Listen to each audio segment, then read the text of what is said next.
Revoilà l'Europe privée de gaz russe. La dernière fois, c'était en 2009, au cœur de l'hiver, et plusieurs pays étaient en panne sèche. Cette fois, l'hiver est loin, mais la Russie déterminée. Elle exige de l'Ukraine, le pays de transit vers les pays européens, qu'elle paie son gaz à l'avance et le prix fort. Les tentatives de médiation du commissaire européen à l'énergie n'y ont rien fait. Il n'y aura pas de problème dans les prochaines semaines. Nous aurons nos volumes de gaz et l'Ukraine devra décider soit de payer le gaz en avance, mais ce sera très cher, soit d'utiliser le gaz qu'elle a en réserve. Or, c'est précisément notre problème, car l'Europe a besoin que les réserves soient pleines pour l'hiver.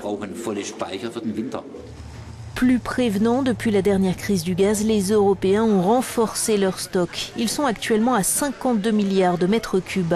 Mais la rupture d'approvisionnement pourrait s'éterniser. Les dirigeants des 28, qui se retrouvent en fin de semaine prochaine à Bruxelles, feront le point sur leur capacité de résistance. Pour Arnaud Berens, spécialiste des questions énergétiques au Center for European Policy Studies, la marge de manœuvre est limitée.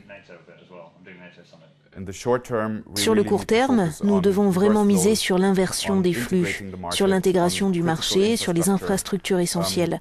Nous devons aussi nous concentrer sur la gestion de la demande en la réduisant autant que possible dans une période de crise potentielle de l'approvisionnement depuis l'Ukraine. Depuis l'arrivée des pro-occidentaux au pouvoir en Ukraine, Moscou a relevé le tarif du gaz, un tarif contesté par Kiev.